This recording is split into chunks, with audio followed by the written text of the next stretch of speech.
पुराने जमाने की बात है। एक गांव में एक चरवाहा रहता था। बेचारा बहराहा था। उसके कानों को चाहे चीखो चाहे ढोल बजाओ, उसे बिल्कुल खबर ना होती। उसके पास 50-60 बकरियां थीं, जिन्हें चराने के लिए वह गांव से बाहर जंगल में जाया करता था। उस घने जंगल में बकरियों के पीछे पीछे फिरता, और जब सूरज डूबने लगता तो बकरियों को हाँकते हुए गांव वापस लौट जाता। एक दिन दोपहर को चरवाहे को भूख लगी तो उसने अपनी रोटियों की पोटली थैले से निकालनी चाही, लेकिन थैले में पोटली थी ही नहीं।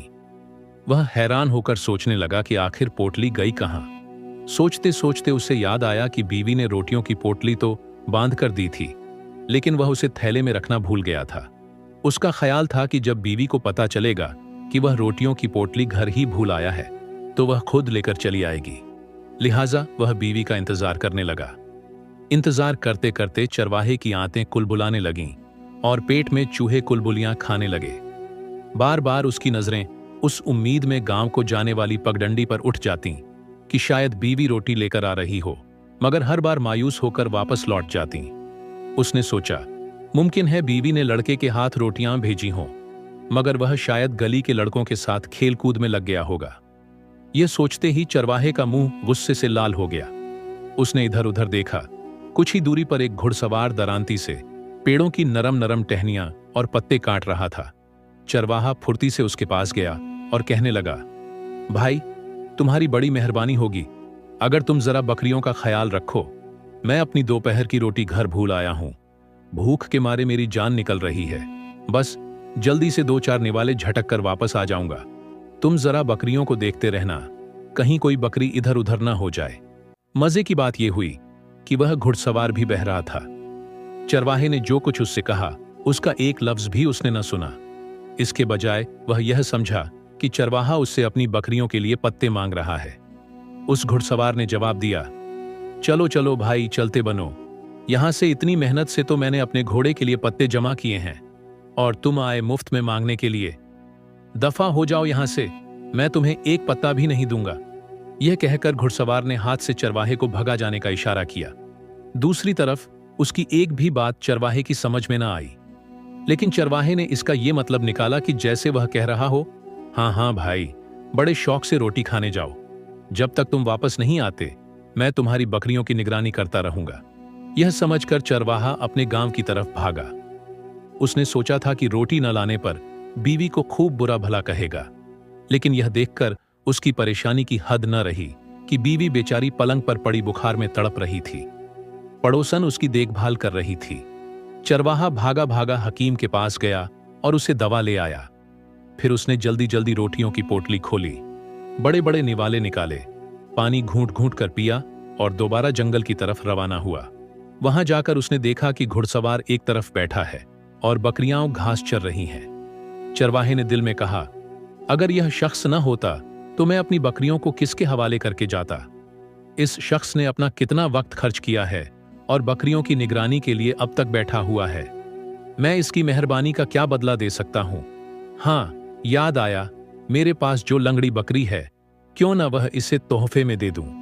इसका गोश्त है, भून कर खुद भी खाएगा और अपने बच्चों का पेट भी भरेगा। चरवाहे ने उस लंगड़ी बकरी को अपने कंधों पर उठाया और घुड़सवार के पास आकर बोला, भाई, मैं तुम्हारी मेहरबानी का बहुत शुक्रगुजार हूं। मुआफ करना, मुझे थोड़ा देर हो गई। असल में मेरी बीवी बीमार हो गई और मैं उसकी दवा लेने चला गया। मेरी तरफ से इस बकरी का तोहफा कबूल करो। घुड़सवार, जो असल में लकड़हारा था, चरवाहे का एक लफ्ज भी न सुन सका। वह यह समझा कि यह बकरी शायद किसी पेड़ पर चढ़ते हुए गिर पड़ी और इसकी टांग टूट गई, और अब इसका जिम्मेदार यह मुझे ठहरा रहा है। यह सोचकर उसका खून खौल गया।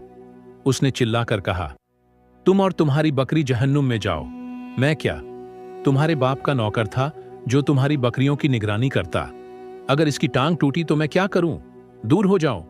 चरवाहा, जो बह रहा था, वह यह समझा कि वह कह रहा है, यह बकरी मुझे पसंद नहीं। कोई दूध देने वाली बकरी देनी है तो दो। चरवाहे ने कहा, भाई, मैं गरीब आदमी हूं, इन्हीं बकरियों का दूध बेचकर गुजारा करता हूं। अगर तुम्हें दूध वाली बकरी दे दूं तो अपना पेट कहां से भरूंगा? तुम यही बकरी ले लो। लकड़हारा फिर चिल्लाया, अरे बेवकूफ, मैं कहता हूं यहां से भाग जाओ। लकड़हारे का ख्याल था कि चरवाहा उसे धमकियां दे रहा है कि अगर तुमने बकरी की कीमत अदा न की तो बहुत बुरा होगा।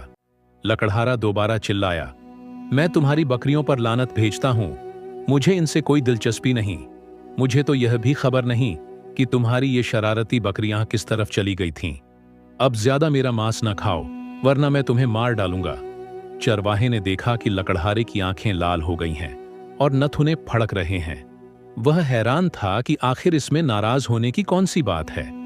मैंने इस शख्स को गाली तो नहीं दी, बकरी का तोहफा ही तो पेश किया है। चरवाहे ने फिर उससे बकरी कबूल करने की गुजारिश की, मगर लकड़हारा गुस्से से पागल हो रहा था। उसने न देखा न ताओ, वह अपनी जगह से उठा और एक घूंसा चरवाहे के मुंह पर मारा। चरवाहे को भी तैश आ गया। उसने जवाब में 2 घूंसों से उसकी पसलियों में रसीद किए। फिर दोनों में ऐसी खौफनाक लड़ाई हुई कि तौबा ही भली। इन दोनों की लड़ाई देखकर लकड़हारे का घोड़ा हिनहिनाने लगा और इधर चरवाहे की बकरियां भी मिलकर मिमियाने लगीं। इतने में एक मुसाफिर घोड़े पर सवार इधर से गुजरा और इन दोनों को लड़ते देखकर करीब आया और पूछने लगा, भाई क्या बात हुई, क्यों लड़ रहे हो आपस में? चरवाहे ने कहा, देखिए जनाब, मैं इसे लंगड़ी बकरी मुफ्त में दे रहा हूं क्योंकि इसने मेरी बकरियों की रखवाली की है, मगर ये दूध वाली बकरी लेना चाहता है। जब मैंने इनकार किया तो ये लड़ने मरने पर तुल गया। मुसाफिर ने अपने बाएं कान पर हाथ रखा और जोर से बोला, भाई मुआफ करना, मैं जरा ऊंचा सुनता हूं, तुम्हारी बात मेरे पल्ले नहीं पड़ी, दोबारा कहो और हां, जरा ऊंची आवाज से। दरअसल वह घुड़सवार भी बेचारा इन दोनों की तरह बह रहा था। इतने में लकड़हारे ने अपना बयान शुरू कर दिया। वह समझा कि मुसाफिर उससे पूछ रहा है कि तुम बताओ कि क्या वाकया पेश आया। लकड़हारे ने उसके घोड़े की तरफ हाथ से इशारा करते हुए कहा, जनाब वल्लाह, मैं अपने घोड़े के लिए जंगल से घास काट रहा था कि ये कमबख्त चरवाहा न जाने कहां गायब हो गया, अपनी बकरियों को छोड़कर। फिर काफी देर बाद वापस आया और एक लंगड़ी बकरी लेकर मेरे सामने डाल दी और कहने लगा कि इसकी टांग तूने तोड़ी है। अब मैं इतनी देर से इसे समझा रहा हूं कि बकरी की टांग मैंने नहीं तोड़ी, लेकिन ये मानता ही नहीं, बार बार वही रट लगाए जा रहा है। मैंने पहले जबान से समझाया, लेकिन अब जानते हैं कि लाठियों के भूत बातों से नहीं मानते। मैंने इसकी खूब थकाई की, तब हुआ हुआ ठिकाने हुआ। अब आप ही इसे समझाएं। मुसाफिर हैरत से मुंह खोले लकड़हारे और चरवाहे की तरफ देख रहा था। उसे उनके मुंह से निकला हुआ एक भी लफ्ज सुनाई न दिया। वह भी इन दोनों की तरह कानों से बह रहा था। जब लकड़हारे ने उसके घोड़े की तरफ इशारा किया तो वह एकदम डर गया। हकलाते हुए बोला, ये घोड़ा मेरा नहीं, मैं तो पैदल सफर कर रहा था कि एक जगह जंगल में ये मुझे इधर उधर फिरता हुआ नजर आया। मैंने इसे पकड़ लिया। अब आप लोग कहते हैं कि ये घोड़ा आपका है, तो मैं इसे आपके हवाले करता हूं। उम्मीद है अब मेरी इस हरकत को मुआफ कर देंगे। यह कहकर मुसाफिर ने अपना घोड़ा वहीं छोड़ा और अंधाधुंध एक तरफ भाग निकला। उसका ख्याल था कि कहीं ऐसा ना हो कि ये लोग मुझे घोड़े की चोरी के जुर्म में पकड़कर काजी के सामने ले जाएं और वह मुझे कैद खाने में डाल दे। उसे यूं भागता देखकर लकड़हारा और चरवाहा दोनों उसके पीछे दौड़े और देर तक ताकुब करने के बाद आखिर उसे पकड़ने में कामयाब हो गए। फिर उसे खींचते हुए वापस वहीं लाए और इसरार करने लगे, जब तक अब हमारे झगड़े का फैसला नहीं कर देते तुम्हें जाने की इजाजत नहीं मिलेगी। अभी इन तीनों बहरों में तकरार हो रही थी कि एक फकीर इधर से निकला। तीनों ने उसे घेर लिया और बारी बारी अपना मुकद्दमा बयान करने लगे। फकीर उनकी बातों का एक एक लफ्ज गौर से सुन रहा था। फकीर समझ गया कि ये तीनों बहरे हैं, इसीलिए ये एक दूसरे की बात को समझ नहीं पा रहे और अपनी अपनी बात का उल्टा मतलब लेकर एक दूसरे से लड़ रहे हैं। लेकिन वह कोई फैसला सुनाने से आजिज था, क्योंकि वह पैदाइशी गूंगा था। मगर फकीर था बड़ा अक्लमंद। उसने सोचा कि मैं बोल तो नहीं सकता, लेकिन इनका फैसला जरूर करवाऊंगा। उसने इन तीनों की आंखों में आंखें डालकर गुस्से से देखा।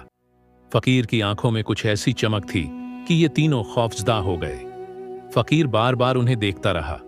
उन्हें ऐसा लगा कि जैसे उसकी निगाहें उनकी खोपड़ी के पार जा रही हैं। एकाएक ये घुड़सवार मुसाफिर अपने घोड़े पर सवार हुआ और घोड़े को वहां से उड़ाकर हेन फौर रफू चक्कर हो गया। लकड़हारे ने भी जल्दी जल्दी घास और पत्ते अपनी पीठ पर लादे और वहां से भाग निकला। चरवाहे ने अपनी बकरियों को हाँका और गांव की जानिब रवाना हुआ। फकीर वहीं खड़ा उन्हें देखता और मुस्कुराता रहा। जब ये तीनों बहरे उसकी नजरों से ओझल हो गए तो वह भी अपनी राह पर हो लिया। उसने सोचा, बेशक बोलने की कुव्वत बहुत बड़ी नेमत है, लेकिन अगर कोई शख्स मेरी तरह गूंगा हो तो ये आंखें भी बहुत बड़ी नेमत हैं। दोस्तों, ये कहानी आपको कैसी लगी? कमेंट्स में अपनी राय का इजहार जरूर कीजिएगा।